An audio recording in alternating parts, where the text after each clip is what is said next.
É só um roteirinho, nem vou colocar a tela grande, só para a gente começar a brincadeira aqui, né? Para um roteiro do que a gente vai começar a falar. Então, meu lugar de fala é o lugar da filosofia, porque é a minha formação de base. E depois disso, a gente tem essa questão de olhar também para a questão histórica, sociológica, psicológica, porque quando você vai falar de imaginário, você não pode ficar, como a gente está falando hoje de uma introdução, né, ao estudo do imaginário, a gente não pode deixar de considerar o que hoje a biologia, a reflexologia, a psicologia, a psicanálise, né, tem a nos ensinar, a história, a sociologia. Então, não dá para ficar isolado, né, e achar que existe algum conforto de nós podermos falar de imaginário dentro de uma área específica. Então, é essa grandeza de um de um tema, né, como imaginário, que nos mobiliza, né, para falarmos e para abraçarmos também outros universos, né, que podem nos ajudar na compreensão do imaginário. E aí eu trago essa frase aqui do Einstein, que não é nem das ciências humanas e nem das ciências sociais aplicadas, é um cientista, né, falando da área de exatas, e que tem uma frase que eu gosto muito: a imaginação é mais importante do que o conhecimento, pois o conhecimento é limitado, a imaginação dá volta ao mundo. E é essa volta ao mundo que nós esperamos, inclusive nesse momento de extremo sofrimento, né, que a imaginação seja aí para nós uma linha de fuga, né, para a criatividade, para devanear, para sonhar acordado, para ler poesia, para ver obras, filmes, que nós possamos usar algum tipo de suporte, né, que possa nos ajudar a sair desse momento doentio em que a sociedade está adoecendo, e nós também, né, não só pelo vírus, mas pelo isolamento e pela falta, né, da convivência social. Nós somos animais políticos e sociais, né, então a gente precisa desse contato. Eu trago a foto desse homem maravilhoso aqui, que é o Gaston Bachelard, que é um autor que me inspira muito, né? E que eu trabalhei muito. Trabalhei no meu doutorado com o Gilberto Diran, mas o Gaston Bachelard sempre foi um autor que eu me dediquei mais. Por quê? Porque a gente não dá conta de trabalhar com todo mundo. Eu vou mostrar depois, ao final na bibliografia, como tem um extenso material para que nós, e muitos autores, para que nós possamos trabalhar, né, o imaginário. Mas aí eu fico aqui sobre o imaginário, né? O que dizem sobre o imaginário? Geralmente se perguntam o que é o imaginário, a partir de que momento da história, né, humana, né, o imaginário foi citado, ele foi comentado, ele foi descrito, né? O que distingue o imaginário da fantasia, da loucura, da aberração, da fantasmagoria? Como é que eu posso entender que eu estou trabalhando com o imaginário e não com as minhas loucuras ou as minhas fantasias? Porque algumas pessoas são rotuladas de imaginativas. Qual a relação do imaginário com o inconsciente? Então, eu sempre lembro quando eu fiz meu mestrado e eu chegava no departamento de filosofia, eu não tinha mais o nome, ninguém me conhecia por Luzia, conhecia pela aquela moça que trabalha com imaginário. Então, meu nome era quase imaginário e meu sobrenome é fantasia ou imaginação. E aí todo mundo sabia quem era a pessoa, quem que trabalha com o imaginário. Ah, quem está pesquisando isso é uma moça chamada Luzia, mas aí é a moça do imaginário. Então, eu acho que foi um privilégio ser a moça do imaginário. Não acho que foi uma coisa ruim, não. Foi um rótulo que não me escravizou, ao contrário, me libertou. Então, o que a gente pode dizer aqui sobre a noção de imaginário na história da filosofia? Que vários autores trabalharam. Esse imaginário vem desde a mitologia, só que não tinha esse nome, né? Tinha outros nomes, mitos, símbolos, mas o imaginário já está presente desde a constituição da humanidade. Então, não é uma descoberta nossa, uma nomeação, vamos dizer assim, a partir do avanço dos estudos, né? Vocês preferem que coloque a tela grande? É isso? Para Não, entender? professora, se apertar F5 e mudar para a tela Não, e não expor a tela inteira, mas uma janela, e escolher aquela que está a tela completa com o quadro, aí a gente vai conseguir ver. Do jeito que está, a gente não está conseguindo.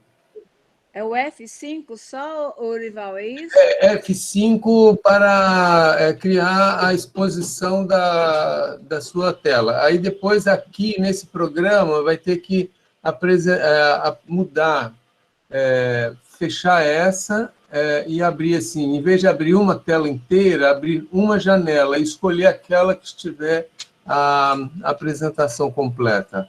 Isso funciona para o Windows, para o Safari aqui no caso funciona, porque o meu é o Keynote, não é o PowerPoint. Ah, sim. Bom, eu não sei qual Eu vou fazer corresponderia assim, ó, ao F5. vou colocar a Geralmente tela é o grande, mesmo, mas eu deixa vou eu colocar a ver. tela grande e ao final eu Olha, vou no mostrar. visualizar, veja assim, o primeiro, a visualizar. Ó, ah, oh, gente, esse é muito diferente. é, Somente slide, veja. aí ele fica aqui nesse, mas aí o próximo ele não põe. Melhorou para Melhorou um vocês? pouco, melhorou um pouquinho. Agora, aqui embaixo, se fosse Ó, compartilhar, em vez de aqui uma tela ele fica inteira, assim, tudo compartilhar uma bem? janela. Ah, ótimo, ficou ótimo. Pode ser? Está ótimo. Então vamos embora. Então vamos lá. Então a gente está aqui. A noção de imaginário, então, a gente vai compreender aqui, né, a partir desses rótulos, né, de não saber explicar ou diferenciar o que é o imaginário no sentido da criatividade, da sensibilidade, dos sentimentos, do afetual.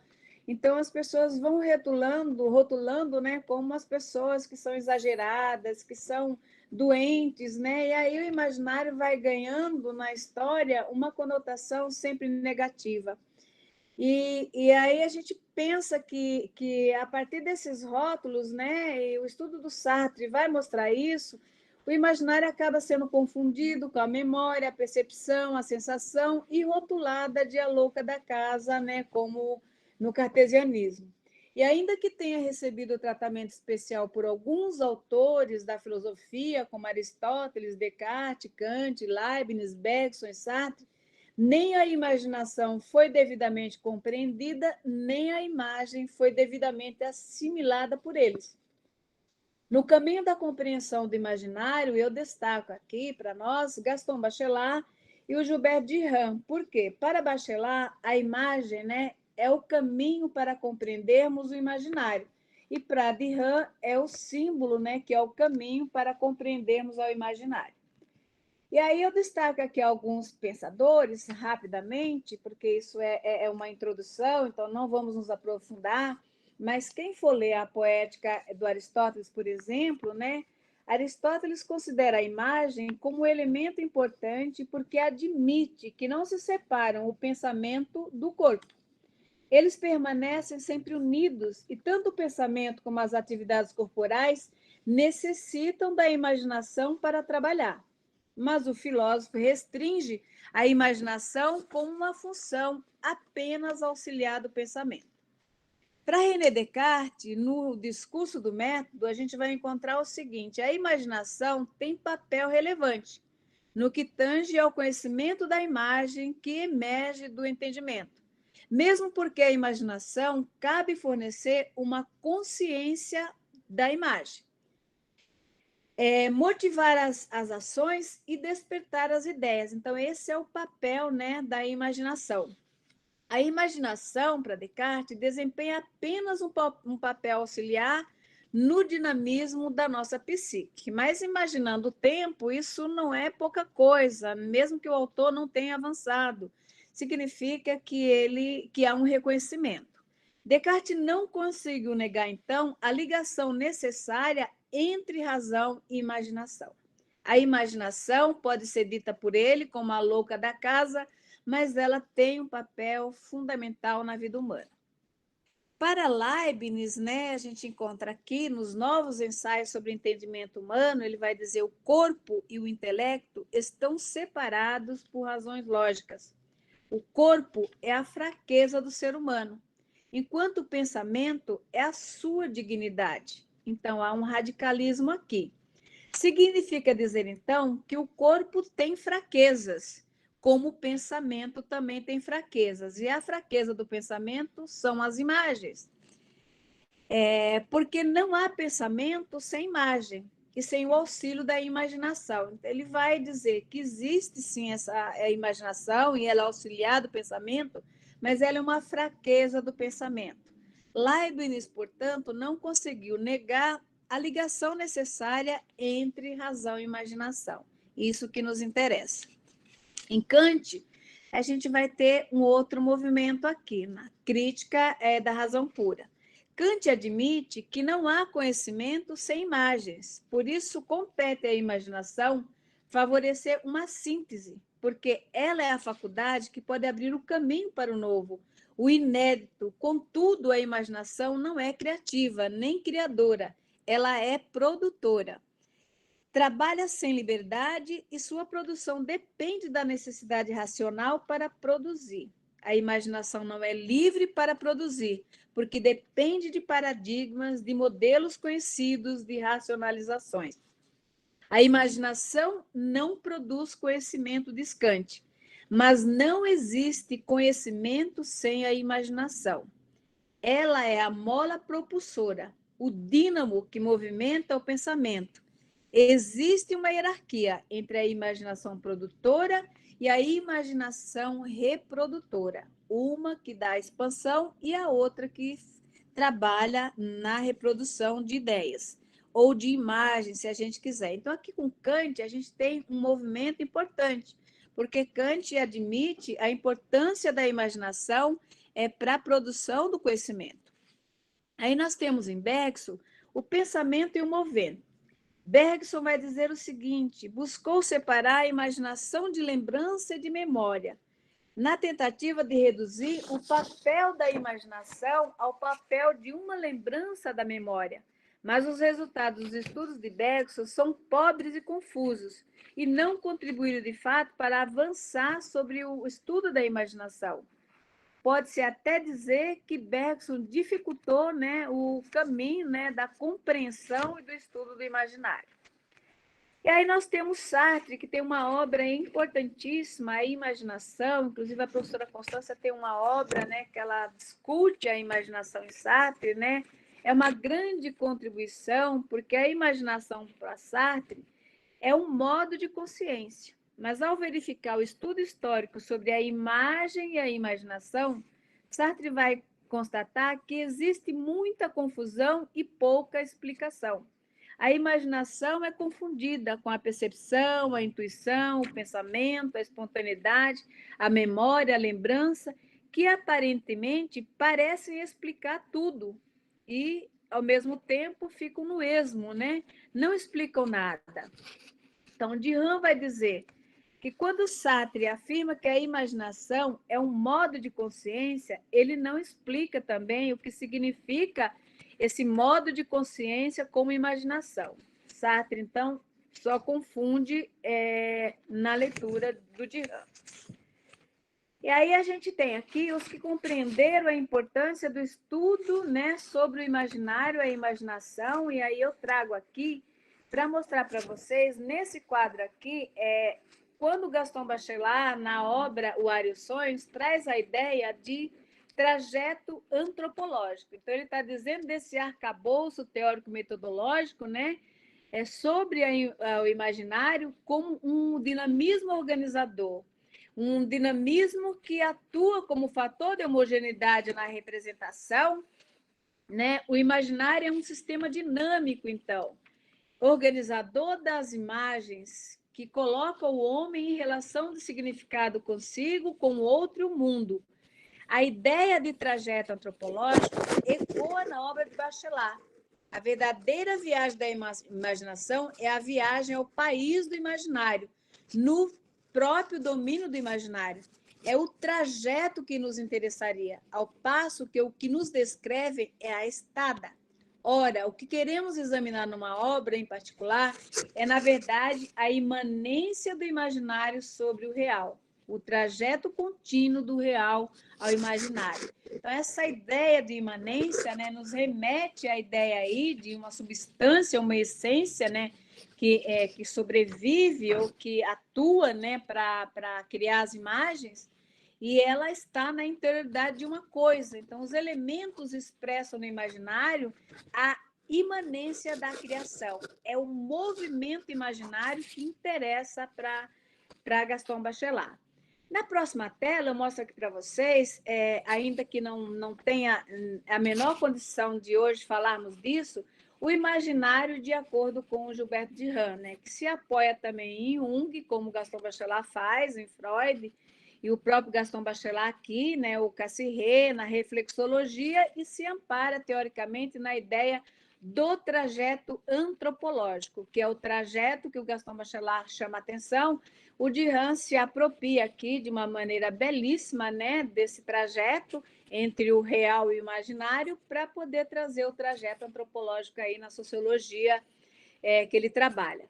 Então, nesse processo, há toda uma investigação, né? Esse processo de simbolização, e não um processo de imagens, né?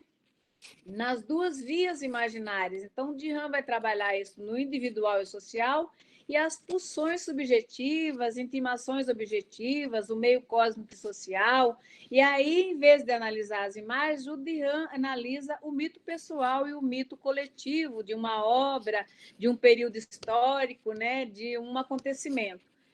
E aí o Durand coloca que o símbolo é o caminho para compreender o imaginário. E aí o que ele propõe como método de investigação desse imaginário é a mitoanálise e a mitocrítica. Eu, por exemplo, fiz a mitocrítica da história de vida da Cecília Meirelles. E a mitoanálise é um pouco mais longa, né? Ela tem um trabalho mais profundo, né? E aí o que se pretende quando se faz uma mitocrítica? Compreender as estruturas antropológicas do imaginário. Então, nesse sentido, o Durand vai ter uma coisa muito mais complexa aí, porque você tem 3 dominantes, postural, digestivo e copulativo rítmica, por causa da reflexologia, né? E as 3 estruturas de imagens, que são 2 em Gaston Bachelard, ele cria aqui 3, de que maneira, né? São 2 regimes de imagens. No diurno eu tenho a heróica, no noturno eu tenho mística e sintética. O Gaston Bachelard também trabalha com as imagens e também traz a imagem, né, não o símbolo, dos mitos, né, que também são trabalhados em alguns escritores. E o Durand vai trazer também para a gente as faces do tempo, né, esquemas e arquétipos, né, o símbolo funcional, que seria o símbolo motor em Gaston Bachelard. Então, a gente tem aqui a junção dos esquemas e arquétipos que unem os gestos inconscientes da sensório-motricidade. Então, isso é uma coisa mais complexa, porque, além dos regimes de imagem, o Durand traz também o universo da angústia, que são símbolos nictomórficos, catastróficos, catamórficos. Aqui a digitação, ele pulou aqui, nictomórficos e catamórficos, teriomórficos, e houve uma mudança aqui na digitação, ele fica dando opinião. Então, o que acontece? O exemplo do teriomórfico, por exemplo, que era muito recorrente na Cecília Meirelles, era o enxame de imagens. Moscas, né? Ela descrevia muitas passagens de um enxame de moscas. Então, quando isso é recorrente no autor, significa, né, que ele tem um universo da angústia. Quando eu fui conversar com a Maria Fernanda, a filha da Cecília Meirelles, e aí ela falou assim, olha, pela sua descrição, minha mãe tem o universo da angústia inteiro. Ela tem nictomórfico, catamórfico e teriomórfico, né? Morte, sangue, né? Destruição, e imagens, né? Enxames. E aí eu conversei com a professora Maria Cecília, que foi a minha orientadora, e ela falou assim, Luzia, vamos ficar só com estereomórfico, né? Fica muito chato a gente colocar aí a Cecília Meirelles, né? Que tem todo o universo da angústia. Mas é compreensível. A Cecília teve um marido que se suicidou, tem vários motivos, né, para que ela tivesse realmente a vida de luta dela, tivesse tudo isso. Mas, enfim, finalizando aqui, então você tem, além de tudo isso, 4 subestruturas heróicas e 4 subestruturas místicas, né? Para analisar uma obra, você tem que ter uma mitocrítica, uma mitanálise, você tem que perceber o mitema, né? Onde é que esse mitema se esconde, né?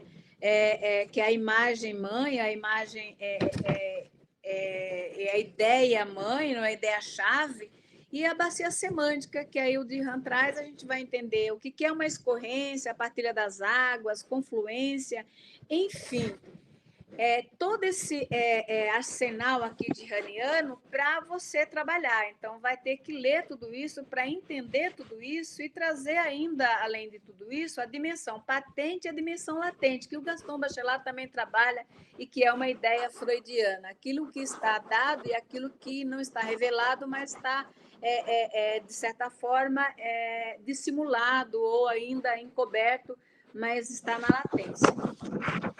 Aí, continuando para nós, a gente vai ter uma série de questões aqui. O imaginário para Gaston Bachelard é valorização da condição humana, é dinamismo organizador, é um fator de homogeneidade de qualquer representação, é a faculdade humana que forma a imagem e deforma a realidade, é a faculdade que pode coordenar o pensamento de forma mais íntima. O uso do imaginário ajuda na cura psíquica, porque desbloqueia o inconsciente bloqueado, cansado, preguiçoso, doente, né, na fixação.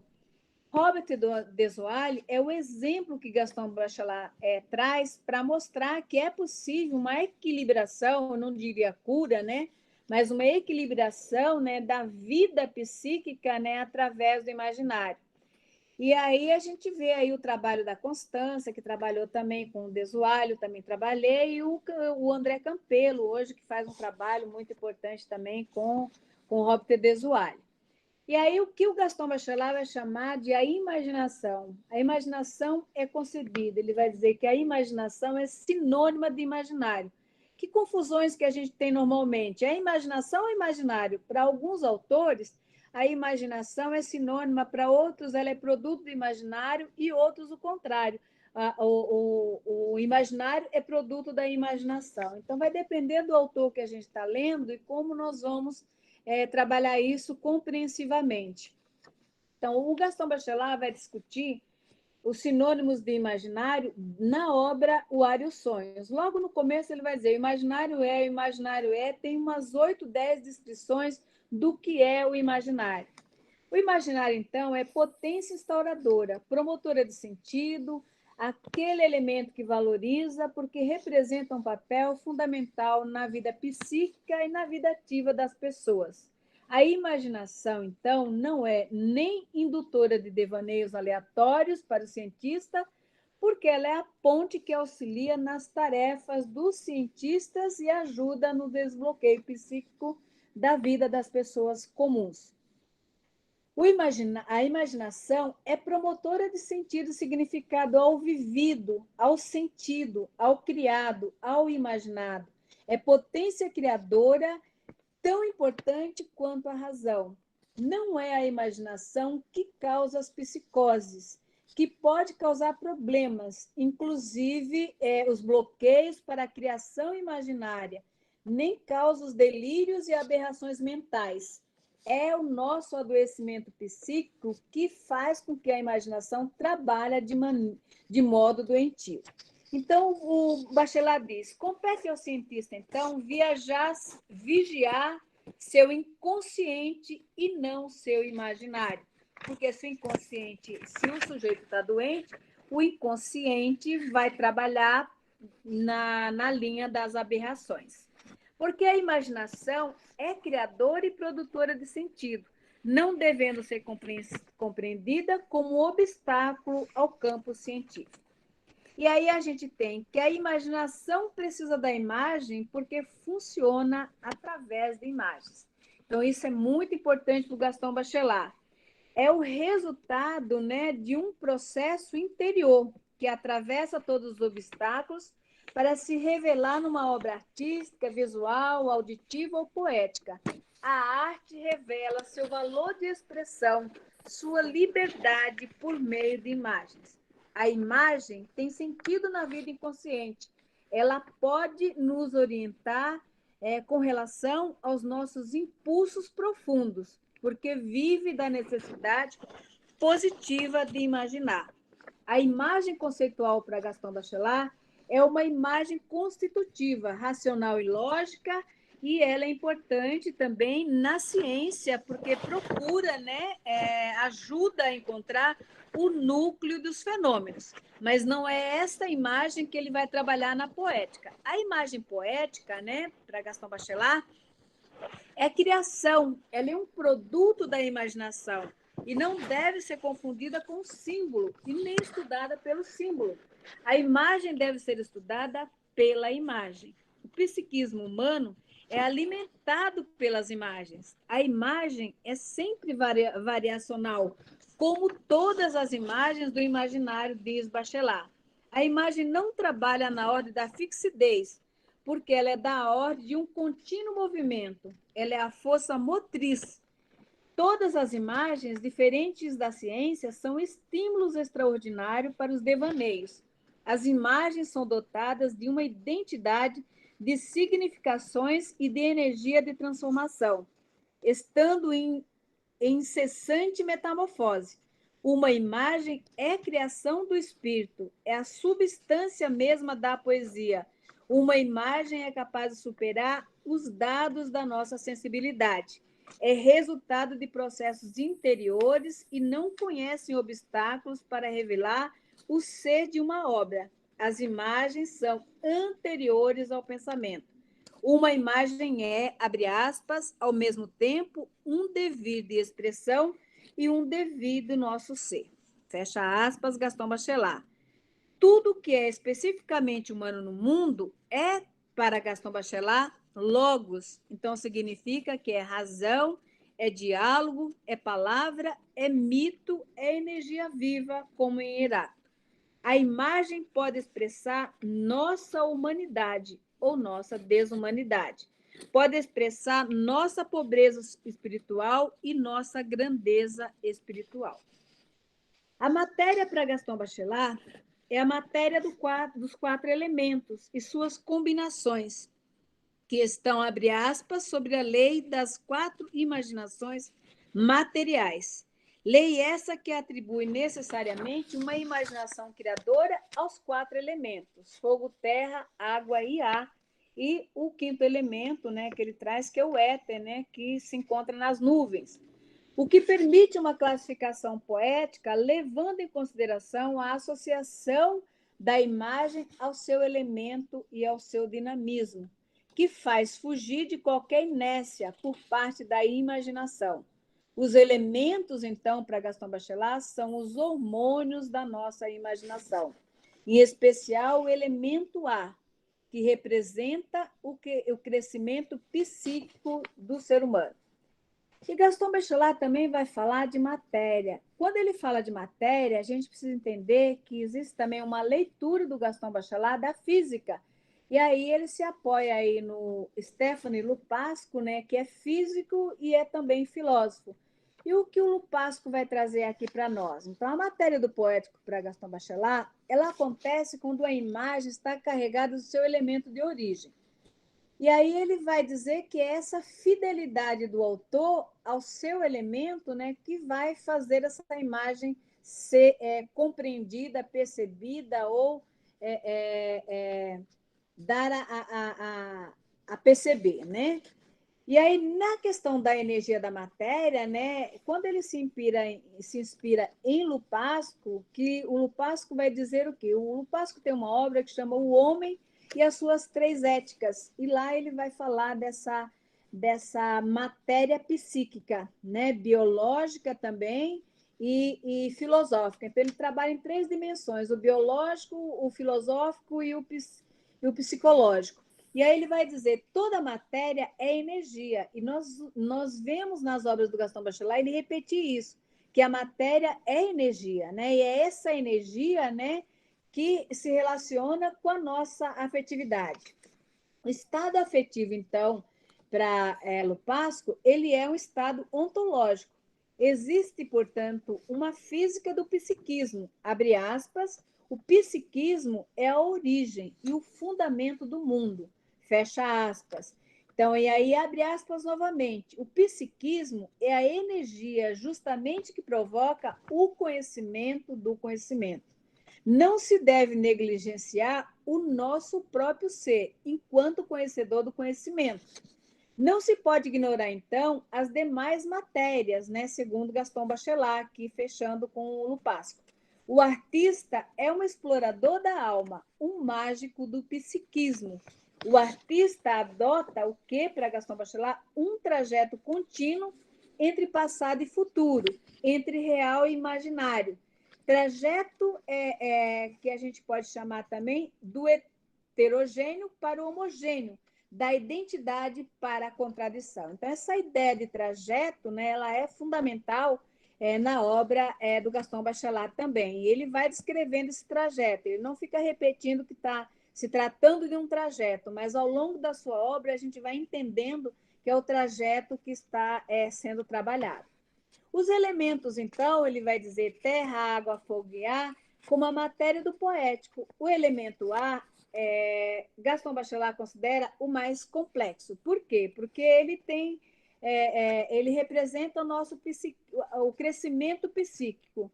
E aí é necessário você aprender sobre a leveza para poder entender a importância do elemento ar.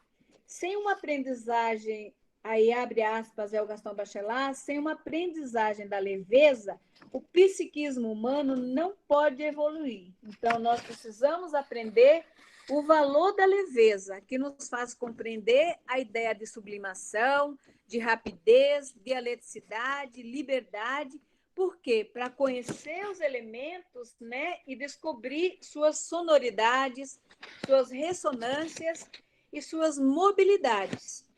Se a gente verificar, por exemplo, na obra do Henri Bosco, Malicroix ou Antiqué, né, quando ele está descrevendo no Malicroix, por exemplo, que é um escritor que o Gaston Bachelard cita muito, inclusive esta obra, e Hyacinthe, Le Jardin de Hyacinthe e outras obras, ele vai dizer o seguinte, que no Malicroix, o Henri Bosco ele consegue capturar a velocidade e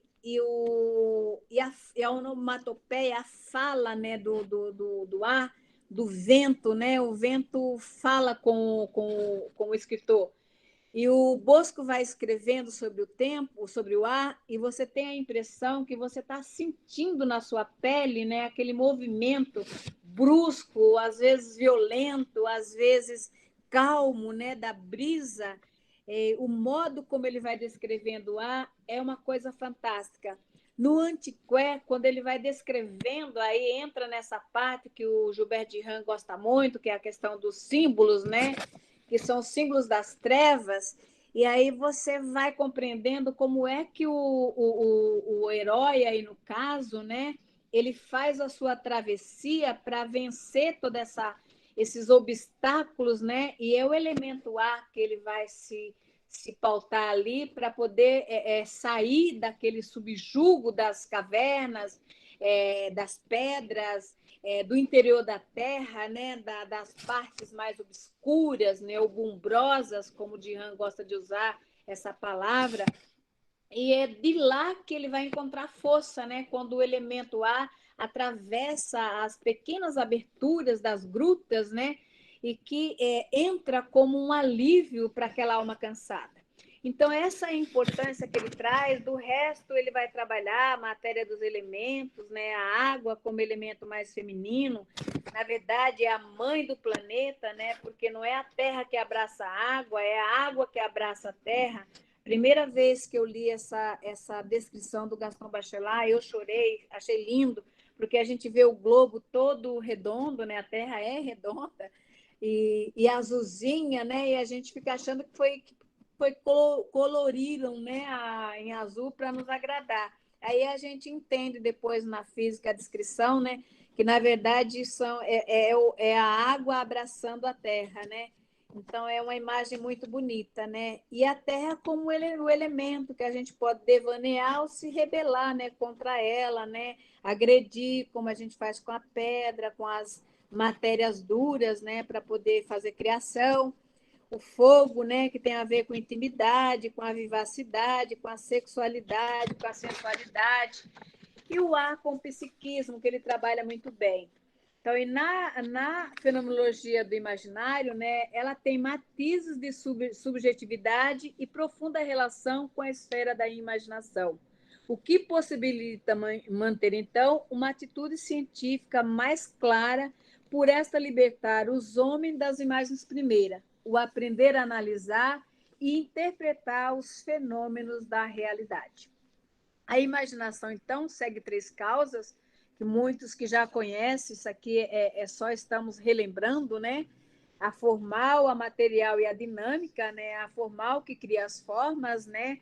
A material que gira, né, em torno do elemento, aí é a predileção do poeta ou do escritor que vai dizer qual que é o elemento que ele mais se afina, né? E a dinâmica que dá esse movimento, velocidade, né, para que ela tome forma, né, e que ela possa funcionar. E aí a gente também não pode esquecer que quando o Gaston Bachelard trabalha com a imaginação, ele se pauta também em duas ideias importantes, que é o inconsciente individual de Freud, né, que é constituído por instintos e pelo conjunto de processos psíquicos recalcados. Esse inconsciente individual para Freud, ele é ativo e dinâmico, né? E para Bachelard, ele é o centro energético de toda a vida humana e de todo o poder da vida consciente. Ainda que Gaston Bachelard não trabalha para dizer que ele está usando Freud ou que ele concorda com Freud, além de discordar do pansexualismo freudiano, ele acaba trazendo algumas questões que nos permite fazer essa leitura de Freud na obra do Gaston Bachelard. E o inconsciente coletivo, né, que funciona como repositório da herança e possibilidades psíquicas humanas. Então, ele está usando Jung aqui. E aí a ideia de arquétipo, ela é muito importante, né, porque é o caminho para entrar em contato com o inconsciente coletivo. Esse arquétipo em Jung, né, é uma herança histórico-social. Então, Gaston Bachelard vai se apropriar dessas ideias, sim, para trabalhar. E quando ele traz o arquétipo, né, que tem três estágios, né, as imagens primordiais, que são repositórios de gerações, progressivamente, né, imagens de determinadas experiências da espécie humana. Essas imagens, onde elas ficam? Elas ficam guardadas em forma de vibração no inconsciente coletivo, segundo Jung. Um arquétipo, então, é uma energia que pode atrair a atenção de uma pessoa e influenciá-la, como um padrão inconsciente. É um conceito psicossomático que une psique e corpo, instinto e imagem. Então, ela é uma imagem mobilizadora, né? E aí ele também trabalha com duas categorias que são junguianas, o ânimos e a ânima. O ânimos é uma personificação da imagem masculina no inconsciente feminino. E essa personificação tem 4 estágios. Personifica a força física, iniciativa e planejamento, aflora a intelectualidade feminina e garante aí uma firmeza espiritual, né, e sabedoria. A ânima é a personificação da imagem feminina no inconsciente masculino, que também tem 4 estágios. Tem a ver com relacionamento instintivo e biológico, elementos sexuais do romântico e do estético, amor e devoção espiritual, sabedoria, pureza e santidade. E, por último, eu trago uma ideia que não é tão trabalhada, mas que ela perpassa a ideia de complexo. Por quê? atualmente, atualizei os complexos que aparecem na obra do Gastão Bachelard e já são 69. O que significa que ele é o autor que mais criou complexos no mundo. Freud criou Jung e Freud a partir de Édipo na mitologia grega.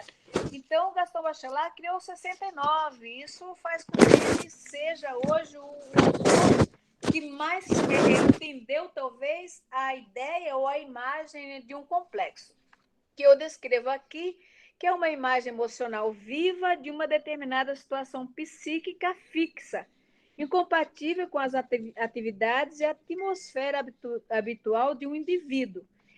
Esse complexo, né, ele se pauta, né, ou ele se alimenta dessas imagens, né, e são objetos de nossa experiência interior e dependemos dele para nosso bem-estar e tranquilidade.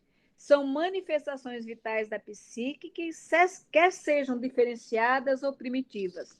Então, o complexo, né, é uma fonte de criação para as artes, na filosofia, na poesia, na literatura. Ele é a raiz de um elemento que dá vida e dá sentido real à obra. Então, quando a gente pega tudo isso em Gastão Bachelard, que ele vai descrevendo, né, esses complexos, e aí ele está trabalhando lá no racionalismo aplicado, numa obra científica, e ele para falar do complexo de Prometeu e Cassandra. Quando a gente está trabalhando lá a formação do espírito científico, aí no meio das explicações científicas, ele coloca lá o complexo de Latife, ou o complexo da usura, né? Daquele que economiza tudo. Então, isso acaba fazendo com que a gente entenda, né, como isso, de certa forma, estava presente na consciência do Gastão Bachelard, e mesmo inconscientemente, né, ele traz nessas obras também, ele acaba lançando, né, esse complexo no meio de uma obra racional, porque talvez isso esteja presente, de certa forma, no seu inconsciente ou no seu subconsciente, né? E ele não dedica um trabalho exclusivo a isso. A gente vai encontrando na água e os sons, no ar e os sons, a gente vai encontrando nas suas obras esses complexos. E aí, para finalizar aqui para nós, finalizar essa exposição, depois eu quero falar da questão das obras, né? Indicar algumas para vocês. Acho que a gente está chegando ao nosso tempo, talvez tenha mais quanto tempo, Osaías, eu não sei, se mais uns 10 Professora, a minutos. gente tem mais um tempinho, pode ficar à vontade, tá bom? Então, muito obrigada. Tá Então, ótimo. quando a gente faz aqui as considerações finais, né, a gente tenta dizer por que é importante, em qualquer área do conhecimento humano, estudo sobre o imaginário. Aí a gente pensa aqui com Gastão Bachelard, porque o conhecimento, né, para Gastão Bachelard, o conhecimento e as pulsões da vida, né, se alimentam da psique humana. Então, é importante, né, o imaginário, né, que vai estar relacionado aí com essa psique. Então, quando eu trago aqui 2 vezes a palavra sede ou sede, né, o imaginário para Gastão Bachelard é também a sede, né? Ela é a sede, ele é a sede e ele é a sede, ou aquela fome, né? Nossa de cada dia, né? O pão nosso de cada dia, né? A obra de cada dia, né? Que ele se debruça, né? Então, essa ideia de sede e de sede, né? Na valorização da vida, né? Na partilha, na troca, no trajeto contínuo do real e imaginário, na trajetória de vida de cada ser humano, na história de vida das pessoas e da sociedade, na memória do sujeito e do social, na arte dramática, trágica, poética. O mundo é o palco da vida para Gastão Bachelard. O imaginário é o reservatório de possibilidades inimagináveis para a vida. Osaías lembrou, né, dessa necessidade hoje nossa de nos alimentarmos do nosso imaginário, de sabermos ouvir o nosso imaginário em meio a uma fase tão difícil que nós estamos vivendo. A imaginação, para Gaston Bachelard, ela pode colorir a vida e dar sentido ao humano, ao social, ao histórico, ao psicológico, dar sentido ao ser vivente. O imaginário, então, né, como sede, né, e sede, né, ele alimenta as nossas esperanças, ele mata a nossa fome, né, no sentido de buscar alguma coisa que nos fortaleça em meio a uma sociedade que está enfraquecida ou está doente, como a gente está vivendo. Então, ele vai dizer: são inúmeras as manifestações das ações humanas, né, que atestam o poder do imaginário de criar vida nova ou de embelezar uma vida que já está envelhecida. O poético oferece leques inimagináveis para a criação, diversão, brincadeiras, distração, educação, afetos, sensibilidade, compreensão da nossa percepção, dos elementos culturais, dos sonhos nossos e da sociedade, devaneio sobre a matéria, fortalece e engrandece o nosso ser cultural, histórico, social e criativo, porque, abre aspas, diz Gaston Bachelard, o homem é homem pelo poder da cultura, fecha aspas.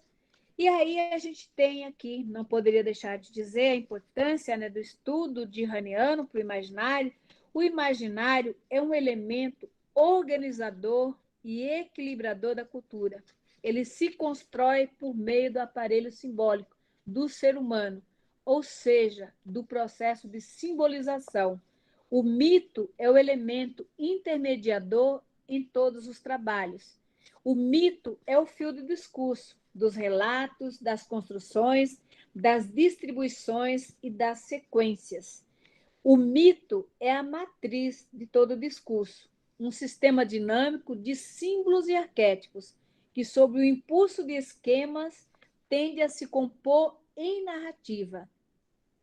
O imaginário funciona como fecundador e organizador da vida dos seres humanos, do sujeito consigo, com os outros e com o mundo. O imaginário atua como um sistema dinâmico, e ele não está falando de espírito de sistema, por exemplo, como Kant. Ele está dizendo de um sistema que é livre, leve e dinâmico, né? Ele muda, né? E organizador de imagens, da via racional à via imaginária, que transita. Então, está repetindo aqui a ideia de trajeto de Gaston Bachelard. O imaginário estabelece mecanismos de equilibração da psique humana. A imaginação, então, para Dihan, ela tem um papel gnóstico e escatológico. Por quê? Ela tem um papel de rebater o mundo banal, que é o da queda, que separa e multiplica, o mundo dos lógicos e dos aristotélicos, os filósofos do lado concreto das coisas. Ora, diz Dihan, a natureza contém, como nostalgia, a lembrança de uma unidade perdida que ela simboliza. É esta unidade perdida, né, quando se dizia, entre aspas, metaforicamente, que o homem vivia feliz, né, em meio a uma natureza cordial e protetora, né, em sintonia com Deus e com o mundo, né, que é uma metáfora, mas é uma metáfora potente para a gente se alimentar. E essa unidade perdida, né, dessa sintonia entre homem, cosmos e natureza, né, ela vai ajudar na imaginação, né, para buscar se reconciliar simbolicamente. Então, na verdade, o que eu quero dizer aqui para nós? Que não estamos mais em tempos de separar, né? Quem estudou mais, quem estudou menos, quem se apropriou mais, quem contribuiu mais, mas de verificarmos as contribuições para entendermos o imaginário, e não só entendermos, mas para que nós possamos usar uma ferramenta que é nossa para poder encontrar linhas de fuga e linhas de realimentação da nossa psique, que em momentos extraordinários, né, de crescimento, que a gente está expandindo, e momentos vamos dizer assim, não de desabrochamento, mas de aniquilamento que a gente está vivendo e tentando sobreviver. Então, ele é muito potente. Então, nesse sentido, eu penso que não há mais lugar para a gente ficar separando, né, os autores, mas tentar entender o máximo possível. Eu quero abrir aqui para vocês um painel, né, de algumas referências que podem ser úteis para aqueles que vão se aventurar nos estudos do imaginário. Então, aqui a gente tem aqui Gaston Bachelard, o que eu indico? Olha, leiam, quem vai trabalhar com Gaston Bachelard, lê todas as obras da poética filosófica, mais as obras da ciência. Então, isso é imprescindível para se apropriar. Tem um autor aqui, Jean Shinoda Bolen, que trabalha com as deusas e a mulher. Para quem vai trabalhar na perspectiva de Raniana, é preciso entender, então, essa caracterização, né? Como está perfilado, né, os mitos, né, femininos. E aí ele traz toda uma caracterização das deusas. Por quê? Porque antes do Jean Shinoda, a gente tinha aqui o Junito Brandão. O Junito fez a caracterização dos deuses, mas morreu e não continuou. Então, quando a gente pega as obras do Junito, a mitologia grega, então, o que falta para nós? Essa caracterização das deusas, né? Porque ele fez dos deuses. Aí, a gente juntando o Bolen com o Brandão, a gente tem uma caracterização dos mitos mais importantes para entender essa simbolização. O Campbell também é um autor importante, né? O José Campbell, né? Então, também é um autor indicado para a gente entender também não só a obra O Poder do Mito, mas outras obras, né? E o Cornélio Castoriadis, quem vai trabalhar com a perspectiva mais social, também traz aí, a gente não pode ignorar esse estudo, mesmo que a gente não vai seguir e nem vai trabalhar com essa abordagem, mas é importante conhecer. Nós temos também o Henri Corbin, né, que também traz aí o imaginário criativo, o orientalismo, né, a obra de Avicena. Então, vai trabalhar muito nessa perspectiva do islamismo, então isso também é importante. Tem uma aluna minha que está trabalhando com o Corbin por causa do Avicena, né, que ela está trabalhando com o islamismo. Então, isso é importante, então é uma fonte também interessante. O Gilbert Durand aqui, né, As Estruturas Antropológicas do Imaginário, é o livro mais importante para a gente entender toda essa estruturação do imaginário, e mais outras obras, como o Imaginário, Campo do Imaginário, Iniciação à Teoria do Imaginário e a Imaginação Simbólica. E aí a gente tem o Mircea Eliade, né, também História das Religiões e outras obras, que vai ajudar também a entender, né, essa questão de como Deus, né, e os deuses vão aparecendo na história, né, da humanidade. Então, ele vai fazer um estudo profundo sobre isso, também é um autor importante. E uma autora que eu indicaria aqui para entender o arquétipo junguiano, né, que é a Píncola, né, a Cristina Píncola. Ela vai fazer o quê? Ela vai trabalhar com arquétipo junguiano. Então, você vai começar a ler o romance dela, Mulheres que Correm com os Lobos, e ela vai te mostrando, né, como é que o arquétipo feminino ele vai mudando, né? Aí você chega numa altura da obra, diz assim, mas tem alguma coisa estranha, eu sou essa mulher violenta, mas eu sou também a mulher boacinha, eu sou a mulher meiga, mas eu sou a mulher agressiva, mas eu sou a mulher parceira, eu sou a mulher devoradora. Aí você percebe que ela está te mostrando todas as faces do arquétipo que você vai se identificando, porque todo esse arquétipo feminino é você, né? E é fantástica essa obra. E aí a gente tem também aqui o Jean Filot, que vai trazer aí um livro que foi reeditado, eu não sei qual que é a reedição, eu tenho só a edição mais antiga, né? Que foi até a professora Constância na época que me indicou, e é um livro fantástico para a gente entender a ideia do inconsciente. Então, é um livro indispensável. E depois a gente tem o Freud, né? Não dá para ignorar a obra do Freud ou não ler, pelo menos, a questão da estruturação do consciente, inconsciente, id, superego e ego em Freud, né? Entender minimamente as categorias freudianas para poder se aventurar na leitura do imaginário.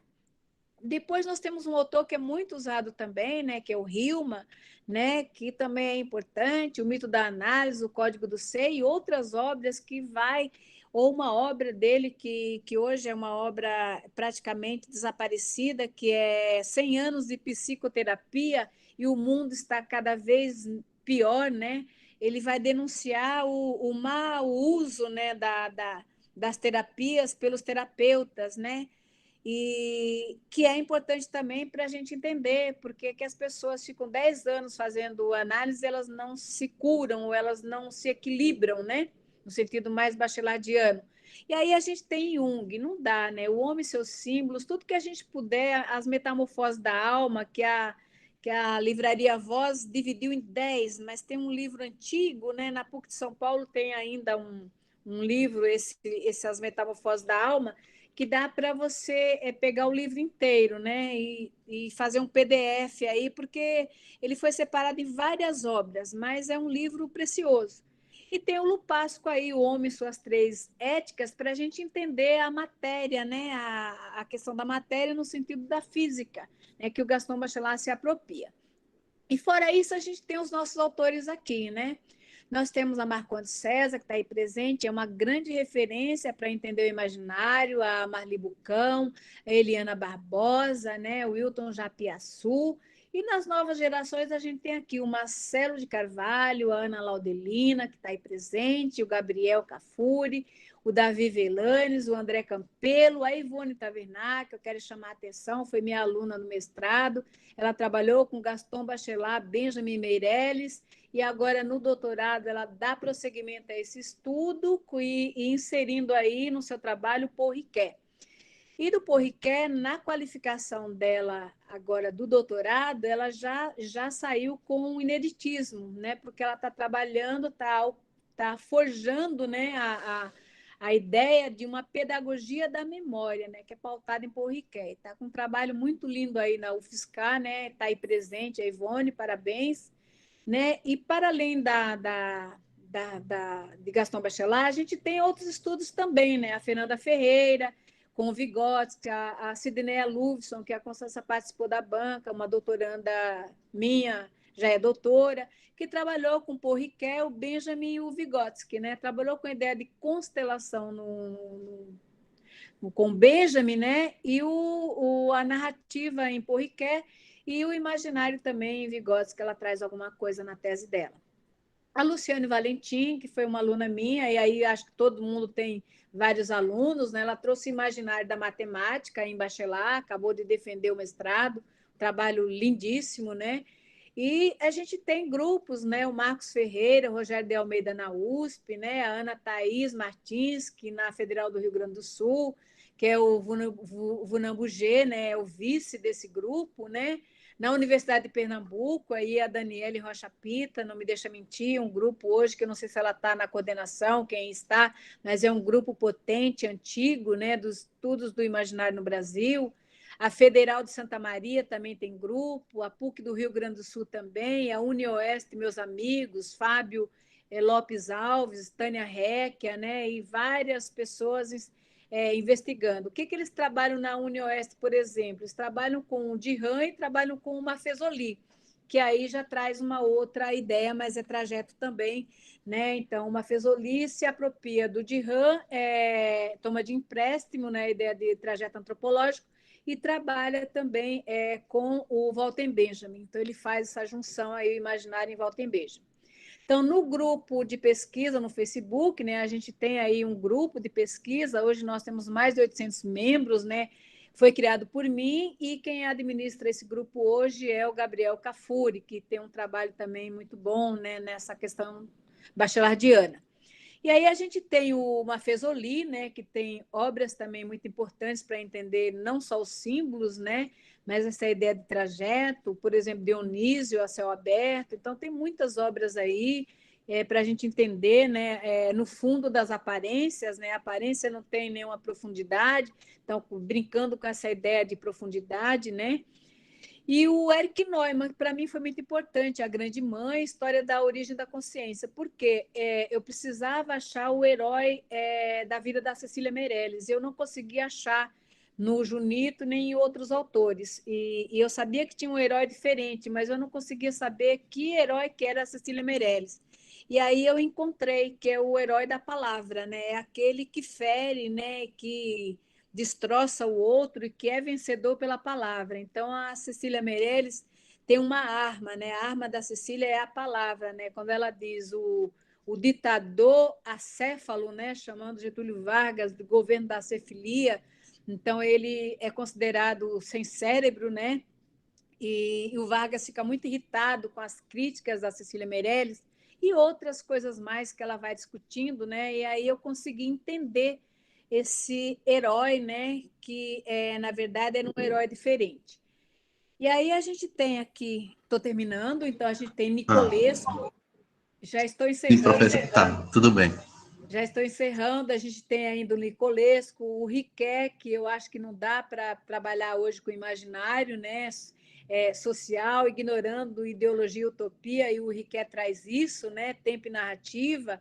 O meu trabalho foi sobre Cecília Meirelles e tem todo o percurso de Raniano e Bachelardiano, né? O nosso presidente do centro, Gaston Bachelard, Jean-Jacques Vunebuget, que também tem trabalhos magníficos, né? E para quem quer uma outra área de histórico-cultural, você tem Vygotsky também. E eu quero terminar aqui agradecendo a vocês com essa imagem aqui, porque eu desejo e luto por uma mesa farta para todos, especialmente para os que apenas desejam se alimentar, mas não têm nada para se alimentarem. Que não percam a esperança, que o alimento chegue até eles, que todo vivente tenha o direito de se alimentar, que a mesa seja farta. Nós temos 19 milhões, e aqui em São Paulo a gente tem os bairros que numa mesma rua 60 pessoas morreram e numa mesma casa 5 pessoas. Então a gente está vivendo um momento diferente, né? E que a comida hoje passa a ser o objeto mais desejado. E que todos possam ter esse objeto tão desejado, tão importante para a continuidade da vida. Muito obrigada, estou à disposição para conversar com vocês. A gente agradece, professora Luzia. O seu final foi tão profundo e tocante, eu ia bater palmas, mas eu achei por bem fazer silêncio e respeito a todos os nossos irmãos e irmãs que estamos vivendo esse momento tão difícil, né? Agora nós vamos abrir o nosso debate. Como combinado, nós temos até pontualmente meio-dia. Eu peço licença para continuar com a minha câmera fechada, para evitar inconsistências na conexão.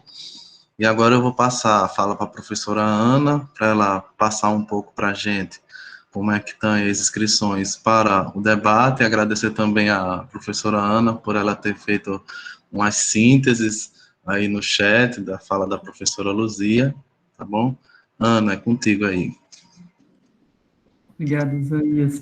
Agradecer a Luzia, fala maravilhosa, a gente aprende muito, aprendi muito hoje, e você me incitou a curiosidade. Isso é a característica de um bom professor, né? Fazer com que o aluno queira aprender mais e mais. Muito bom, obrigado. Olha, chegou aqui, às 14h55, Simone Coelho. Luzia, qual a importância do imaginário para a educação na visão de Bachelard? Vou deixar a próxima outra coisa, outro momento.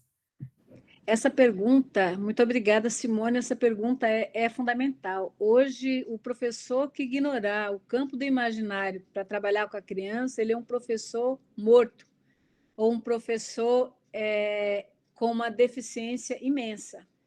Então, não dá para ignorar, né, que hoje nós já temos muitos estudos sobre o imaginário e o quanto o imaginário é fator de educação. Então, ele é fator de aprendizado e também é fator educativo. Então, a gente precisa entender todo o potencial que trabalhar com o imaginário, a abertura que se dá para criações novas, para ouvir o outro, para nos sensibilizar a sermos parceiros e não competidores. A gente está numa sociedade que todo mundo compete, todo mundo quer ser mais bonito, todo mundo quer comprar roupa inédita, né? todo mundo quer ser inédito, todo mundo quer ser original, que é uma coisa doentia, meio que perversa.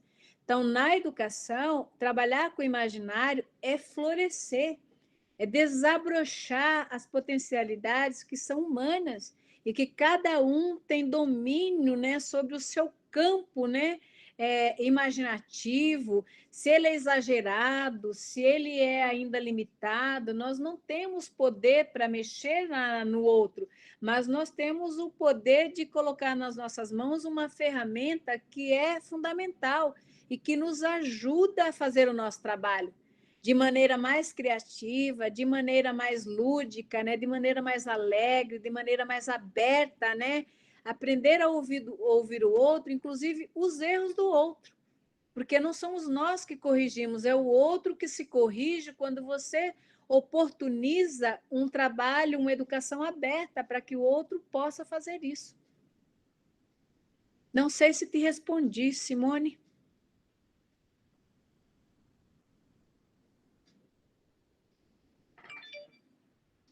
A outra questão, professora, foi da Ivone, que ela teve que sair, tá? E ela parabeniza você, né, pela sua exposição e quer parabenizar também pelo seu livro, Os Complexos do Imaginário. Não sei se você quer fazer alguma consideração também sobre o livro. Os complexos do imaginário, quando eu comecei, na verdade, a ideia de complexo, ela aparece quando eu começo a trabalhar com Gaston Bachelard e eu levo para a Constância. Aí chegou uma hora que ela foi cansando, né, da minha insistência de entender o que era, por que ele falava tanto de complexo. Ela falou assim, faz o seguinte, abre um item aí para você trabalhar com esses complexos, né, os que vão aparecendo. E aí o problema é que quando eu lia o Gaston Bachelard, ia aparecendo. Inclusive, eu e a Constância fomos convidadas para um congresso em Dijon, que era sobre o complexo de Prometeu e o complexo de Cassandra. E eu recebi uma cartinha agradecendo do René Bouget na época, né, por esse estudo, que ele era original, que nenhum comentador tinha percebido isso. Mas a mim inquietava. Toda hora que eu ia ler as obras da poética, ou mesmo as obras da ciência, eu falava, mas por que ele está falando de complexo? E aí a Constância falou, faz um item, coloca um item na sua dissertação sobre os complexos. Aí eu coloquei, acho que tinha uns 15, 16, e aí eu começo, na minha trajetória de vida acadêmica, ir aparecendo num outro autor. Aí fui ficando inquieta, terminei com o meu pós-doutorado com 237 complexos que eu chamo de imaginários. E que o René Bouget não gosta muito da palavra imaginário, e depois eu entendi também que basta dizer que é complexo, né? E não precisa colocar o rótulo de imaginário, porque é uma criação imaginária, e não é diminutiva, então não precisa. Então, aí eu comecei a perceber, aí fui ler o Vincent, agora Buantan, que é o último livrinho dele, né, que foi traduzido em português. Aí chega uma certa altura lá, Complexo de Dante. Eu falei, ai, esse eu não vi. Aí vou lá na obra do Gaston Bachelard, realmente tinha. Eu falei, então tem mais um. 68 pulou para 69. Então, assim, é importante porque se trata de uma caracterização ou um modo de assumir algum tipo de fixação. E muitas vezes é uma fixação mais pesada, como o complexo do anal manifesto, que o Gaston Bachelard traz, que é fixação. E a gente está vendo aí algumas figuras na presidência, né, o tempo inteiro preocupados aí com uma imagem que é chamativa. Então, eu diria que esse anal manifesto ele está presente aí. E outros que depois ele vai trazendo, que do Narciso, por exemplo, o mito de Narciso, ele traz uma perspectiva muito positiva, que é a capacidade de olhar na água, né, e ver a nossa imagem refletida e amar essa imagem, não no sentido de doença, de uma coisa doentia, mas de respeitar a nossa imagem, o que ela diz de nós e o que ela representa de nós. Então, ele traz isso, o complexo de Narciso, numa perspectiva muito positiva. Então, você tem os complexos que são positivos e outros que são extremamente negativos. Eu entrei na sala do Edgar Assis de Carvalho para esperá-lo. Enquanto eu esperava, tinha um livrão enorme lá. Aí eu pego o livrão de curiosidade, a antropologia, né, segundo os americanos, tal, estou abrindo a obra e examinando. Aí, acreditem vocês, eu abri numa página aleatória, estava lá o complexo de Nietzsche. Aí eu gelei, eu falei, não é possível, é perseguição, eu tenho que fazer esse trabalho. Quem nasce dia 19 de novembro? Eu nasci dia 19 de novembro. Eu levei um choque. Quando o Edgar entrou, estava branca, pálida. Ele falou assim, Tia, você está bem? Eu falei assim, não, estou em choque. O que foi? Eu falei, eu abri esse livrão que ele falou, nem eu vi. E estava lá, o complexo de Nietzsche. Aquele que nasce dia 19 de novembro, papapá. Eu falei assim, pronto, é meu mesmo, esse trabalho é meu. Então, acho que é o único trabalho inédito que eu posso dizer que eu trago nessa mochila, foi fazer esse trabalho. E aí vai aparecendo, Ana, vou estudar os autores da América Latina, e tem um autor de El Salvador que cita lá 5 complexos. Fala assim, ai. Então, essa ideia estava em alta. Então, o que o Gaston Bachelard faz, conscientemente ou inconscientemente, ele se apropria, né, desse termo, e talvez, a partir daí, ele vai criando, não como uma coisa tão importante. Talvez hoje ele fizesse um estudo sobre isso para nós, mas não fez. E como está espalhado na obra, eu só fui reunindo, daí vai aparecendo. Eu vou lendo Walter Benjamin, encontrei 3. Vou lendo Adorno, Bruno Pucci falou assim, Luzia, tem 2 complexos aqui em Adorno. Eu falei, tá brincando? Tem, eu tô te mandando. É isso. Que maravilha, né, Luzia? Eu vou aproveitar e vou falar agora as pessoas comentando, tá? Antes de passar as próximas perguntas. Tem muitas pessoas parabenizando, agradecendo. Simone diz que você que respondeu sim. Ariovaldo pede desculpa por se ausentar. Isabel Cristine está emocionada, parabéns. Raimundo, parabéns. Andressa, excelente, muito sensível à fala da professora. Nilza Holanda, super especial, muita sabedoria e humanidade. Eliane Paul, excelente exposição, muito obrigada pela oportunidade. Luciana Aires Mesquita, muito obrigada, alegria estar com vocês. Inclusive, depois o Isaías vai falar sobre a palestra que ela vai trazer também. Obrigada, Luciana, por ter vindo. Enfim, Cícero Pinheiro, lindo. Eu também falo muito obrigada, maravilhosa fala, muita aprendizagem, enfim, muitas palmas. Palestra maravilhosa, Simone. Bom, vou passar para a questão. Ângelo Felipe, professora, num livro organizado por Jacques Alipe e Roberts Michael, que as imagens teriam um papel ainda mais central no século XXI. Hoje imagino esse papel da internet na produção de uma economia das imagens, com as fake news que estão tendo uma participação fundamental na política. A análise política não precisa incorporar hoje esses aspectos imateriais na leitura de fenômenos como o Bolsonaro? Antes de passar para você responder, Luzia, quero dizer às outras pessoas que responderam que eu estou lendo do fim para o começo, para facilitar aqui a minha rodagem do chat, tá? Ok.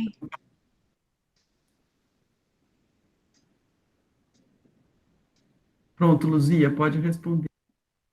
Então, Ângelo, é fundamental, sim, considerando que o Gaston Bachelard diz para nós que é a partir das imagens que a gente entende, né, o que está acontecendo hoje no mundo, né, sobre o imaginário e não só o imaginário. Então, a gente tem as imagens, que são as imagens da ciência, né, que são importantes, e aí são imagens conceituais, elas são fixas, então não entra nessa leitura, vamos dizer assim, imagética. E a gente tem o imaginário hoje que se alimenta de imagens e produz imagens, né? Eu tenho até um artigo na revista Impulso, de Piracicaba, que é um trabalho sobre as imagens. E algumas ideias também eu acabei me apropriando do Vuné Bouget, que tem uma obra que chama Imagens, né? São o título completo, professora, é As Imagens, né? Está fechado o seu microfone. A vida das imagens. A vida das imagens, que eu não sei se não tem E português. tem filosofia francês, das imagens também. tem francês esse dele, tem em italiano. Eu tenho uma versão em italiano, que é Tem fantástica. espanhol também. Ele vai trazendo desde a base lá das primeiras civilizações, né? Como é que essa imagem vai aparecendo, todo o trajeto das imagens. Então, é um livro fantástico. E assim, não dá hoje para a gente ignorar, né, o campo das imagens e o quanto elas afetam, né, e a vida das pessoas e o quanto nós afetamos também as pessoas a partir das imagens. Então, é muito importante a gente entender esse dinamismo das imagens, até porque a gente está vivendo aqui. Eu estou olhando para uma tela e meu cérebro está se alimentando aqui de imagens. Estou tentando olhar para todo mundo, né? Tentando ver figuras, atrás tem imagens, não tem a pessoa, tem uma telinha. Então, a gente vai dar aula o tempo todo trabalhando com imagens, então, mais do que nunca, a gente está tendo hoje... Ontem teve a palestra do Nicoleles, né, que é o cientista brasileiro que mora nos Estados Unidos, que está refém porque ele veio em março e não pôde voltar. E ele estava chamando a atenção disso, que vai começar a faltar, inclusive, essas imagens que nós estamos aqui, até, de certa forma, cansados, né, de estar vendo imagens o tempo todo. Está faltando muitas peças, né, para os computadores, que provavelmente a gente vai ter um boom. Está faltando coisas simples, uma tomada para ligar um computador, então começar a quebrar um computador, não ter peças. Então ele falou que isso vai acontecer o colapso, ele está chegando. Até porque existe uma saturação, né? Falando aqui dialogando com o Felipe, né? Foi Felipe, né? Com o Ângelo. Então, Ângelo, essa saturação de imagens, ela vai chegar uma hora que não há suporte mais, porque não está tendo reposição, né, para garantir um aparato tecnológico que suporte a quantidade de imagens que são geradas por segundo. Não é minuto, não, é por segundo. Então, a gente está vivendo o aparato pleno das imagens. E como é que nós vamos sair dessa, né? Como é que as crianças estão aprendendo através de imagens? Esse é um estudo que vai ser posterior à pandemia, né? Como diz o Nicoleles, se nós voltarmos ao normal, né? Que também é uma outra ideia difícil da gente entender, né? Que a normalidade vai ser o que a gente está vivendo hoje, né? E ainda por desespero nosso com o governo que nós temos. Então, Professor, isso... eu vou passar aqui outras questões, tá? Sim. E também pessoas se manifestando. Joanice Vicente Casimiro. Ouvir e ver a professora Luzia é um bálsamo para a nossa alma, generosa na partilha do seu conhecimento e do seu afeto. Ana Paula Felizardo. Excelente exposição, parabéns.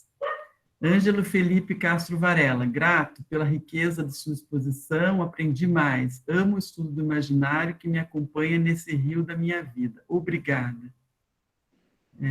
Raquel Assunção, foi ótimo, está sendo ótimo. Gabriel Cafuro, brilhante, gostaria de fazer uma pergunta também. Então, acho que a pergunta pode ser a de Gabriel, enquanto eu procuro se há outra ainda lá atrás, tá certo? Por favor. Bom dia a todos e a Gabriel, todas. com licença aqui. Antes de você fazer a pergunta, depois do Gabriel, eu tenho a impressão que a professora Constança pediu também, viu? Mas você faz sua pergunta e depois a gente passa para a professora. Perfeito. Desculpe, muito grato. Gostaria também de parabenizar a professora Luzia pela brilhante exposição, muito rica, muito generosa, como todos vêm falando aí, e os estudos do imaginário, da maneira como foram colocados, realmente é um convite, né, para ver a grandeza de tudo isso, e parabenizar o grupo Mitos Logos, professora Ana Laudelina, professor Osaías, né? É muito legal as sínteses que a Ana Laudelina foi fazendo, porque eu cheguei um pouco atrasado, que eu fui numa consulta, e estava escutando, na verdade, a palestra no carro, né? Cheguei em casa agora, e aí, muito bom ter essa oportunidade também de poder compartilhar um pouco, né? E, bom, a minha pergunta, na verdade, e a Ana facilitou muito com a síntese que ela fez, né? E a minha pergunta, na verdade, é sobre essa questão do complexo, né? Assim, se existe alguma relação do complexo como obstáculo. E eu achei muito legal quando você falou de 19 de novembro, que é a data que a minha esposa também faz aniversário. Quando você falou, eu estava chegando em casa, aí eu falei, olha aí você, é o complexo de Nietzsche dela, o que é isso e tal? Aí eu queria saber o que é esse complexo de Nietzsche, né? Assim, para explicar para ela também, né? Muito bom. Ok, então se a gente pensa, bom, Gabriel, muito obrigada pelas suas considerações, você é sempre também muito generoso. O Gabriel está com a campanha, já aproveito para falar da campanha do Gabriel agora, ele está com a campanha para a vaquinha para criar o DOI, né, Gabriel, da revista Cadernos Cajuína, né? Então, aí está em aberto. Então, é uma campanha bonita, né? Uma revista independente, uma revista que é A3, bem com qualis bem, vamos dizer assim, bem qualificado, né? Metaforicamente ou repetindo isso, né? Pleonasticamente, mas que é um referencial importante hoje. Oba, ele colocou aí. É importante que a gente tenha esses espaços, e aí eu acho que isso fortalece, inclusive, o próprio imaginário. E nesse sentido, a tua pergunta foi sobre os complexos imaginários, né? Você queria saber, era... Era sobre o complexo, se tem obstáculos, sim. O que o Gaston Bachelard vai dizer? Aí, lembrando aí o Leibniz, né? O obstáculo na ciência, né, são de outra natureza. Os obstáculos de vários que ele está colocando, né, os obstáculos epistemológicos, né, para o campo da ciência. No campo do imaginário, você pode ter o complexo como obstáculo, né? Mas também é um obstáculo que ele potencializa uma ideia que pode ser uma ideia pesada, né? Uma ideia, vamos dizer assim, de fixação e de uma tara, entre aspas, né? Mas pode ser uma ideia libertadora, do cara se sentir potente para fazer alguma coisa. Então, o complexo ele tem um lado que é criativo e um outro lado que é ficcional. Quando eu citei aqui que é o primeiro complexo que ele traz, que é o complexo do anal manifesto, então a gente tem na sociedade esse complexo hoje que a gente está verificando aí. Podem botar reparo nas comunicações, nas loucuras, nas luxúrias, nas perseguições aos homossexuais. Ontem mesmo assassinaram uma vereadora de Piracicaba, né, a Madalena, que é uma travesti maravilhosa, fazia um trabalho lindíssimo, né? E ela foi assassinada com muita violência ontem em Piracicaba. Então, a gente pode dizer que tem aí um lado doentio, né? Do complexo, sim, que ele expressa um lado doentio e, por outro lado, ele expressa também saúde. Vai depender aí da pessoa, como ela trabalha isso. A gente pegar a ideia de complexo em Adorno, complexo do professor, né, vai ter que entender tabus acerca da educação, quando ele vai dizer que o educador, que o professor, a profissão de professor, ela vai nascer dos carcereiros, era o carcereiro antigamente que era educador, era o guarda, né, era o padre, né, que era muito rígido, eram pessoas que espancavam, né? Eram pessoas que maltratavam. Então, você guarda toda aí pensando no arquétipo, né? E pensando aí em Jung, no inconsciente coletivo, isso fica, de certa forma, armazenado. Esse ódio ao professor que a gente às vezes manifesta, né? Que as pessoas manifestam, tem a ver com essa imagem primitiva do professor, dos primeiros educadores que eram, na verdade, pessoas com perfil muito violento. E a gente pode ver isso ainda, as pessoas que vê o professor como uma pessoa ruim, como um ser humano que não merece respeito. E nós estamos vendo a nossa profissão hoje, o declínio e a violência hoje ao professor. Nós estamos vivendo isso na sociedade. E, por outro lado, os educadores gritando, olha, me respeitem, porque eu mereço respeito, eu faço um trabalho importante. Eu sou importante na sociedade, então a gente está vendo também esse outro movimento acontecendo. Então, a gente pode ver que está polarizado, negativo e positivo. né, positivado de um lado e negativado. É a contradição, aquilo que o Gaston Bachelard falou, do trajeto, né, que é da identidade à contradição, da realidade à imaginação. Então, existe esse trajeto que está funcionando com essas imagens positivadas e negativadas sobre uma ideia, ou uma imagem, ou um mito, ou um símbolo, né, qualquer.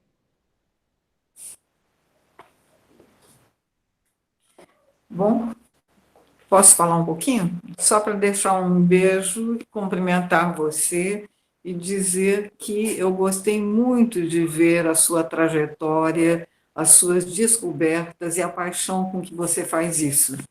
Muito bom. E depois a gente conversa mais, tá bom?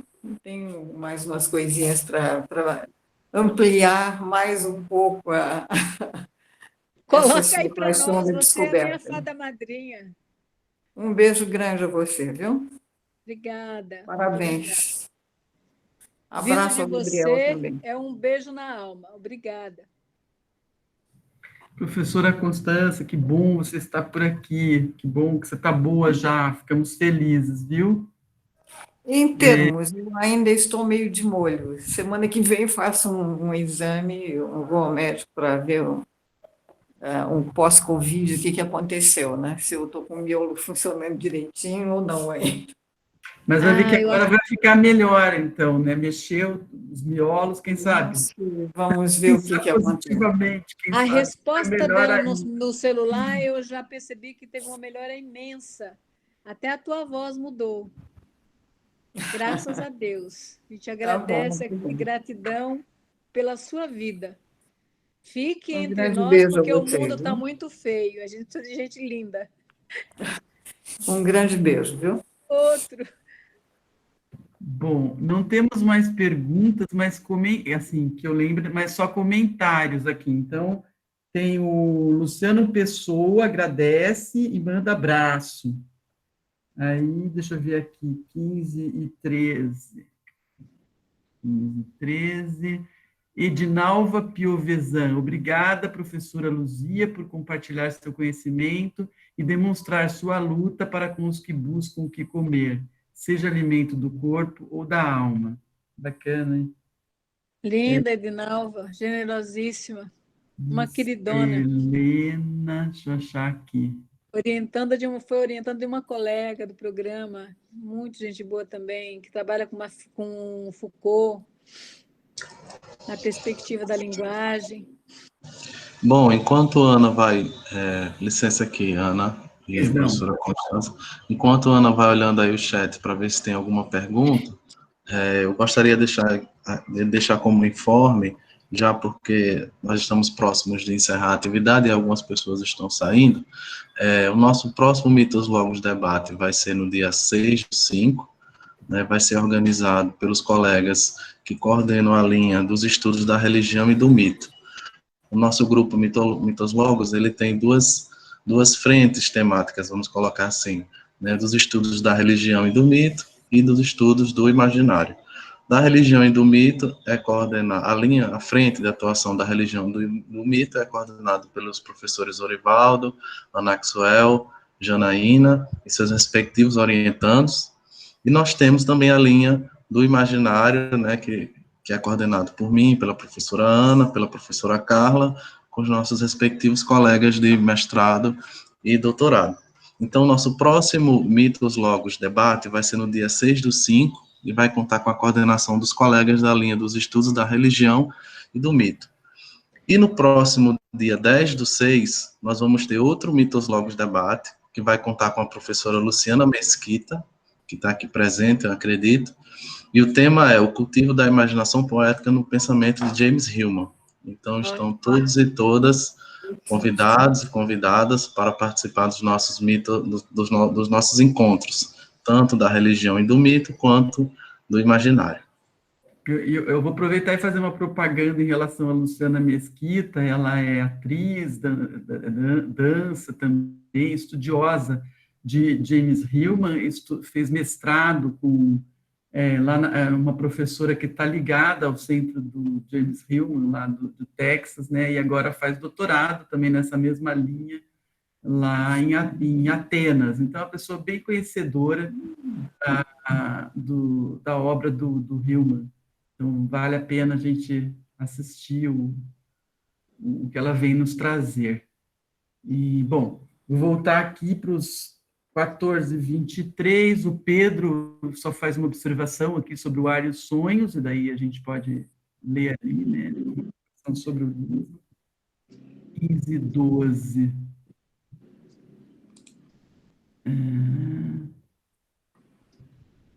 Só um pouquinho, gente, desculpa, ficar rodando isso aqui não é muito prático.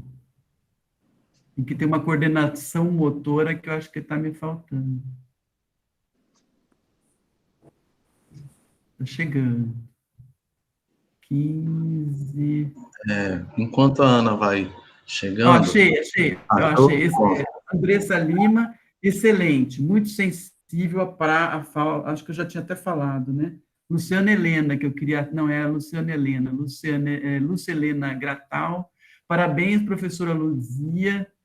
Finaliza com grande elevo para o esperançar da vida. Gratidão pela mesa e oferenda. Acho que é isso de observações, de comentários. Aqui tem a última. Miriam Saik. Obrigada, professora Luzia, pela brilhante aula. A imaginação de mãos dadas com a poética, o imaginário. E o Gabriel, muito legal, todos esses desdobramentos de dissertações, teses, palestras. Muito agradecido por toda essa disseminação de conhecimento. Newton Guimarães, obrigado, professora, por nos trazer seus conhecimentos bachelardianos, nos esclareceu muito. Bom, é isso, então. Passar para o Osaías, acho que para fechar, né, Osaías, não sei. Vamos tentar aqui, eu vou tentar ligar a câmera para dar as últimas palavras de agradecimento à professora Luzia e a todos e todas que estão presentes. Professora Luzia... sim, professora Daniela, pode falar, fique à vontade. Eu queria dar os parabéns também à Luzia pela capacidade de síntese. Foi ótimo, realmente, juntar esses dados todos. E alguém fez uma pergunta sobre educação, não é? E a relação com o imaginário. É bom lembrar o professor Felipe Araújo, Alberto Felipe Araújo, lá de Portugal, da Universidade do Minho, né? Quem é interessado no campo da educação, é uma leitura bem importante. E Ele é a professora Maria Cecília, né, professora Daniela? Pois é. É a Maria Cecília, claro. E dizer que o nosso grupo, nossos encontros do imaginário, estão completando na UFPE 47 anos. Tem 47 anos que a gente se reúne toda terça-feira, agora virtualmente, né? E discute as questões do imaginário. Então, muito obrigada a você, Luzia. Eu que agradeço. Estava até lembrando da senhora, professora Daniela, numa palestra do Michel Maffezoli, o que são as palavras, né? Que era invaginações do imaginário, que a sua filha estava traduzindo a palestra e como estava difícil, até para fazer a tradução, né? E esse cuidado nosso da leitura, né? O quanto que isso é importante, né? E foi uma palestra extremamente importante e que ele trazia muitos conceitos, né, que precisaria ter um pouco de já estudo dentro do imaginário para entender, né, a própria palestra. Então, Exato. às vezes, tem isso também, porque a leitura é importante. Quem vai trabalhar com o imaginário na educação infantil, não se trata só de ficar inventando brincadeiras ou distração. É preciso ter essa consciência que o imaginário é fator educativo. Sem dúvida. E aí, como que ele se torna fator educativo? Né? É fazer a coisa certa da maneira mais correta. Já que o professor é perseguido, evitem perseguições ou banalizações, porque o mundo já está cheio de gente que banaliza, né? E que destrói tudo que a gente constrói. Então, está na hora da gente construir e fazer funcionar esses vários canais. A moça que está trabalhando com James Hillman é um autor fantástico. Quem vai trabalhar com criança, o Código do Ser, vai mostrar lá por que a música, né, a poesia e e a matemática são articulações com o real e o imaginário. Ele Exato. trabalha para são as pontes. Então, como é que você faz a ponte? Mas a matemática achava que era o contrário, que era uma desgraça, né, para trabalhar. Então, quando você lê o Hillman, ele vai mostrar isso, como é importante o processo de matematização, no letramento matemático, ele é fundamental para trabalhar com a imaginação. Então, são esses autores que a gente pode fazer de maneira separada, mas se puder abarcar ao máximo, alargar suas leituras, depois você delimita e vê o foco que você quer dar. Né? Conhecer um pouco do todo para a gente poder fazer esse pedacinho, porque a gente também tem outras coisas na vida prática de trabalho, a gente não tem tempo para se debruçar tudo, mas uma leitura en passant, ela precisa ser feita, ela não pode ser ignorada. Muito bem. Muito obrigada, professora. Professora Luzia, só para ela terminar, sabe? Sim, eu queria perguntar, só para que eu lembrei que você está na organização, né, do dossiê Bachelor Brasil, daquele encontro que tivemos em julho, feliz encontro, maravilhoso, e que vai resultar, entre outras coisas, nesse dossiê.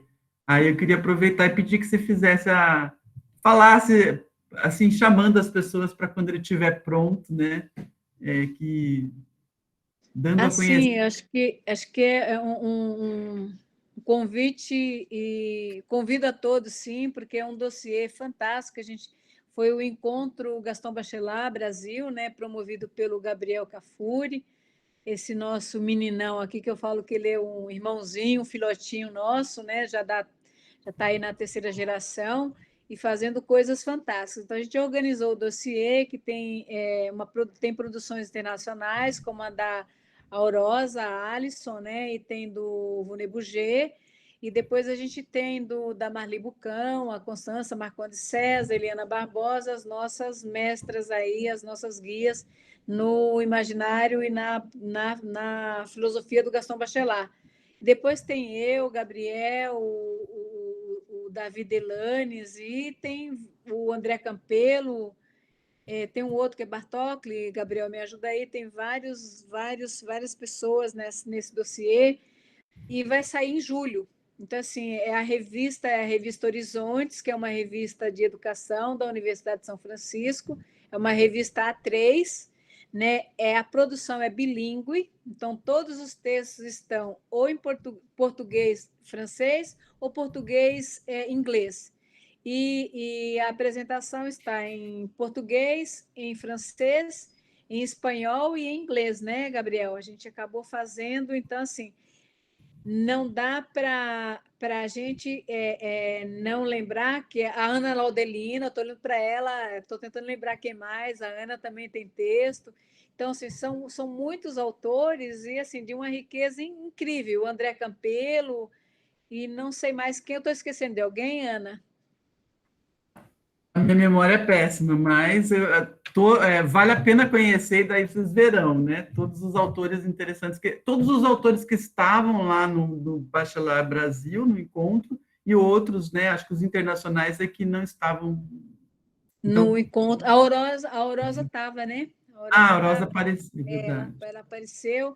Então, o que acontece? A gente acabou, depois que terminou, eu mais o Gabriel ficamos conversando, falando, será que dá para fazer um dossiê disso, tal? Aí lançamos a ideia foi aceita, e a gente foi para esse dossiê e acabou virando um dossiê fantástico, porque aí traz várias áreas do conhecimento, arte, filosofia, sociologia, psicologia, né, psicanálise clínica, inclusive, né, e os autores mais clássicos, vamos dizer assim, entre nós, e os mais novos agora, como nós, de outra geração, eu, a Ana, e o Gabriel, e o Davi, de outra geração.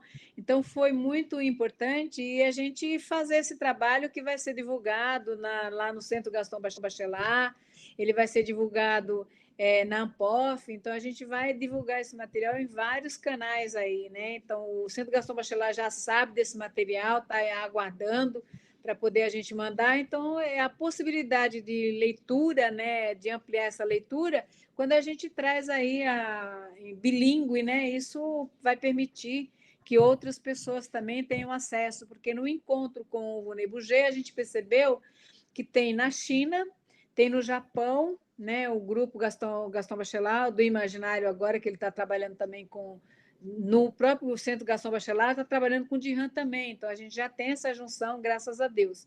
Então, também na China, no Japão, em vários lugares do mundo, né, Itália, Espanha, Portugal, vários países já tem um Centro Gaston Bachelard. Isso abre um leque, porque que eu não leio em francês, leio em inglês, eu não leio em inglês, leio em espanhol, não leio espanhol, leio em português. Então, abre um leque muito grande para a leitura, né, de muitas pessoas. E, Gabriel, olhando para você, eu esqueci de te dizer qual que é o complexo de Nietzsche, né? Aí você tem que lembrar o que Gaston Bachelard fala do Nietzsche, né? Dessa fascinação pelas alturas, né? Para subir, porque busca leveza, busca também a visão de mundo, e é o complexo daquele que se esforça para ter uma visão grande, vamos dizer assim, uma visão aberta de mundo, e também para o ascensionismo, né? É psíquico, então tem a ver com o próprio Nietzsche, é por isso que ele chama de complexo de Nietzsche, o autor lá chama, que nem leu Gaston Bachelard e que deu o nome de complexo de Nietzsche, que o Gaston Bachelard nem deu, o Nietzsche aparece no complexo da cobra, né? Que é o símbolo maior para o Gaston Bachelard, que é o complexo que representa, né, toda a criação. E aí o Nietzsche está por detrás disso, porque a cobra representa o próprio imaginário, ela é o símbolo do imaginário. Então, aí ele relaciona isso com Nietzsche por essa capacidade de metamorfose que tem a filosofia do Nietzsche. Posso mostrar uma imagem? Por favor.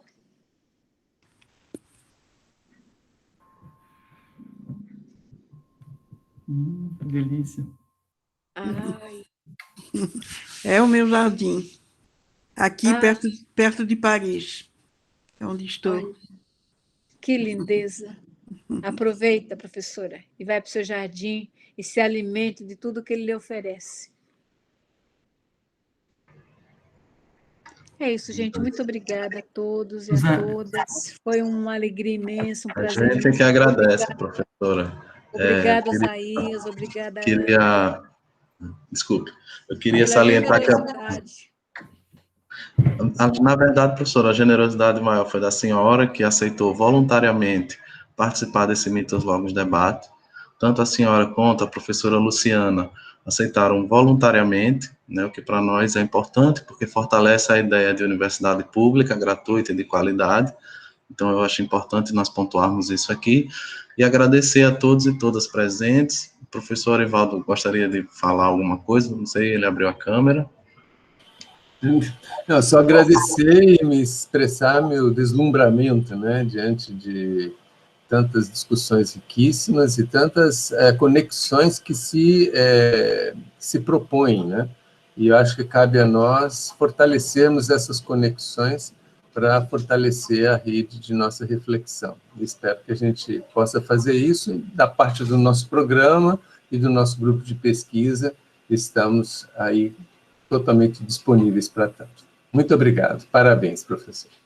Agradeço também ao programa de Ciências Sociais da UFRN, que nos ajudou materialmente com um bolsista e um servidor nessa dinâmica que a gente tem que estar de acompanhar e-mail, de acompanhar chat. Agradeço ao programa por isso.